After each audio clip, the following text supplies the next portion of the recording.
When the Paralympic Games were held here in the capital in 2012, they were credited with transforming attitudes towards disability. But 2 years on, how much progress has really been made? Because an undercover investigation for Inside Out London has discovered that time and time again, people with disabilities are still being subjected to unfair treatment and discrimination. Tara Welsh has the story.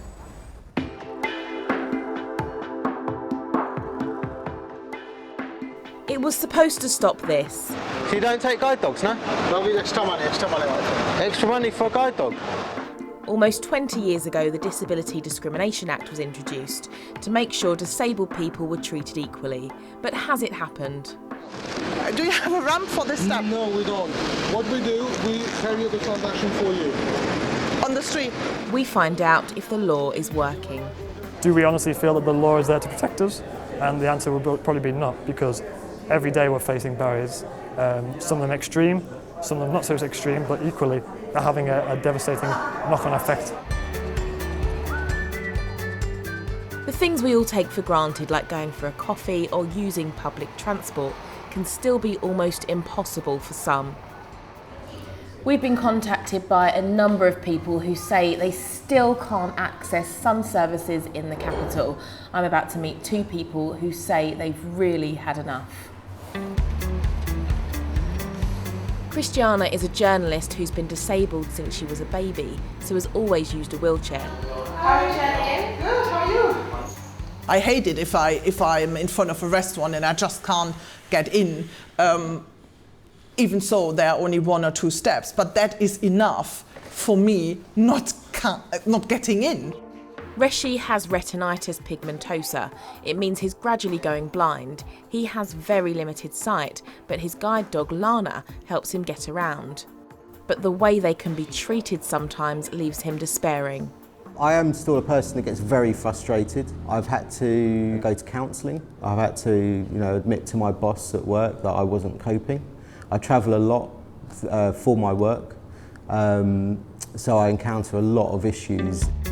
We wanted to find out how bad this was, and the only way to see exactly what was going on was to give them secret cameras as they went about their lives. Starting off with something as simple as getting a coffee. When Christiana wants a hot drink, getting through the door at this branch of Costa Coffee was a problem. Have a ramp? No, we don't. Okay. Really sorry. Okay. Costa Coffee said sight conditions mean they can't have a ramp at this branch. At Cafe Concerto, it was the same story. Excuse me, do you have a ramp? Here they told us they're constantly working to improve access. Businesses are supposed to make sure disabled people can get in, and this usually means having a ramp. But Christiana found big chains lacking. Sometimes they're out of order, like here at Itsu. That is too high at the side. No, I wanted to eat inside. At Eat, the lift didn't work. No, don't do it like that. Normally it comes. No, it's automatic. Itsu told us they were dealing with the faulty ramp, and Eat said its lift is now fixed. I went from coffee shop to coffee shop to coffee shop, and either they had steps in front of their door, or they only had high tables. You only have high tables, have you? Downstairs we have the low ones, but That is not helpful, okay, thank you. Cafe Nero told us it would look into this, and she had a similar problem at Itsu.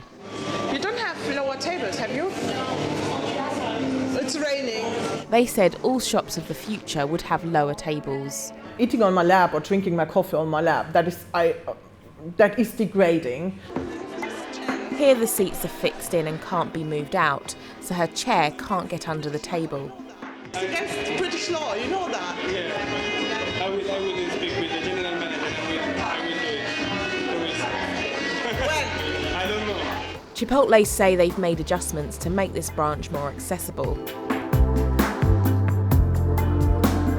And look what happens when Christiana goes to buy stamps. Do you have a ramp for this stamp? No, we don't. What we do, we carry the transaction for you. On the street? Yeah, well, you tell us what you need to do and I will do it for you.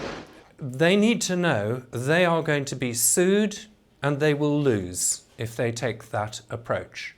In any ordinary case, it is not reasonable, particularly in dealing with financial products or personal products, to expect wheelchair users to have to accept a service in the high street.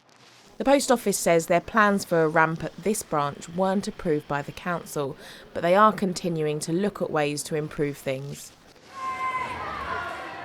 Morrison back on court, back in possession and back scoring. Ross Morrison is a wheelchair rugby Paralympian, but even he finds getting around London a nightmare. Getting on off the train can be a real tricky issue, in that you need a ramp to get on and a ramp to get off. Now, quite often, with a lot of stations, the ramps aren't there for you to get off. Now, I've got some good chair skills, so I've been able to literally bunny hop my chair off a train. Not safe, not healthy, really, but I got away with it. For your average disabled person, or who has mobility issues, it's just not an option, and that can be a real problem. On the underground and overground, people who need assistance are supposed to be able to get help without booking in advance. Christiana tells staff she'll need a ramp at her destination. But when she arrives, there's no one waiting for her. Excuse me, could you speak to the driver? He knows that I'm in the train. Help does come a bit later. She often finds herself waiting on the rail network too. A member of the public calls for help. 2 minutes later, she's assisted by staff. Yeah, I know, I need help, you're right. It is a very uncomfortable situation, being stuck in a train. You know it will leave in the next 1 minute or 2 minutes. She's left behind by buses too. Next one is coming in 2 minutes because the ramp is not working. Your ramp isn't working? Yeah. Oh no. The number of complaints to TfL has risen in the last 3 years. Transport for London say they take them seriously, but they do need to be put in the context of millions of journeys a year. Christiana's had a number of problems with access and getting around. Reshi hasn't had any, but what you're about to see next is both shocking and against the law. Guide dogs are supposed to be allowed into restaurants, shops and cabs. It's a criminal offence for a driver to refuse to take an assistance dog. And the majority are helpful. But after Reshi encountered problems in East London, we decided to put it to the test. We phoned up 20 firms and ordered a minicab from each. Small dog we can't take it, but big dog we can't take. We don't have a facility to take it. Right, don't take guide dogs then, no? Not Guide dog we take it, but if they're quite big dog, I can't take it. What, in a people carrier? The people carrier, but it's still there. I don't have a facility to take it. What's the reason I can't take the dog? It's a guide dog. It's an assistance dog. How are you going to go inside? It just sits in the front. Front? It just sits in between my legs in the front. Then there was the allergy excuse. Excuse me, it's my allergy actually. Are you allergic? Yeah. Have you got a medical card to say that, no? Huh? Have you got a medical card? No, not with but my hair fever problem, you know. It seems there are a lot of allergies round here. If a driver really does have a medical condition, he must have an exemption certificate. It is my allergy, that's why I don't take it. Sorry. Okay, but you can't prove that. You've got no. But you've got no card. No. Call an official, maybe take other one. A minority refused, but others wanted extra. So you don't take guide dogs, no? There'll be extra money. Extra money for a guide dog? Of the 20 we called, 5 wouldn't take the dog. A lot of the time I go home and I'm just exhausted. I feel like I have been in a battle. It's draining. It's draining. Is there a member of staff somewhere? We showed our footage to the Minister for Disabled People.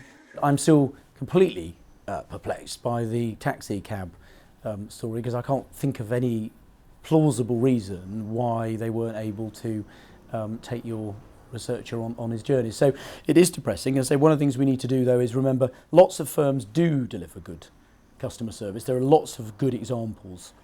He's going to contact the businesses we filmed at and look at whether minicab guidance needs redrafting. As this journey comes to an end for Reshi and Christiana, both know the daily battle to be treated fairly is likely to continue.